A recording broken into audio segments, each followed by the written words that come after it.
Hi guys, nawindang jud ko sa parcel sa ako ang anak ba no. Kay abi na kung unsa iyang gipa-deliver kani man day mga ingon ani oh. Mga fake nails ba, no?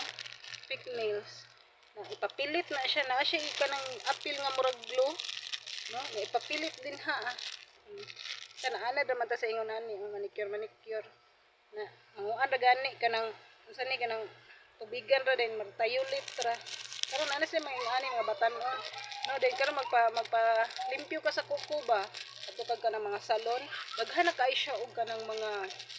lain-lain nga klase pero sa una cutics ra man gyud sa una colorless ra gani ingon ana karon daghan na kay mga kuan din ani mga silver dust nga mga ana-ana machabo chingching karon mukuan ka mo ana na nga unsa imong gusto ma'am with gel nail polish nya apoy katong may extension ingon ana daghan na kay kanang kuan ba no so grabe gyud ang generation na to karon grabe ang pag-evolve niya pero ako karon ra pud ko nagpa-cleaning oy katong pag birthday nako ba before a day before my birthday nagpa-cleaning ko pamper pod atong self usahay pero ipapili lagi ko kay gagmay man kay kog kuko o gagmay jud kay kog kuko na nasa sa tiil the same gagmay so gipapili ko ganahan ba daw kung katong murag ingon ani ba nga kuan kani siya toys ra gid ni murag ani siya style ba nga ipapilit na taas kayo nya hait kayo balay lain og porma no na ay mga ako sabot na mga almond cut na ay mga unsa pa to nga mga cut sa mga kuan ay murag square ingon ana nya tagas kay ba no so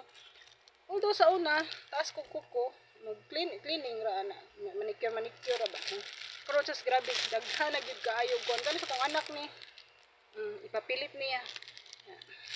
pilit grabe na gyud no so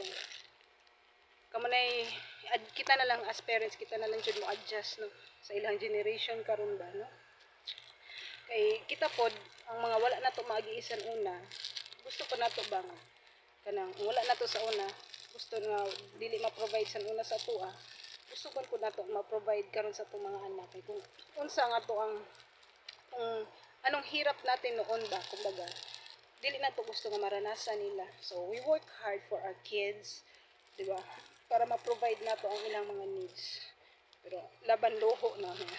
pero balance lang importante nga good rang pod sa pag-eskwela nila ba no support ra kita kitang parents support ra kita sa ato ang mga anak sa ilang mga venture sa ilang kinabuhi so maura po na siya no usa po na siya sa mga ga-evolve as days years as time passes by naadjay mga kausbanan sa atong kwan as atong lawas sa usab dako na kay usab dagko na kay tagbigbigan isa but then we're grateful no mo na ba so thank you all guys for watching. God bless.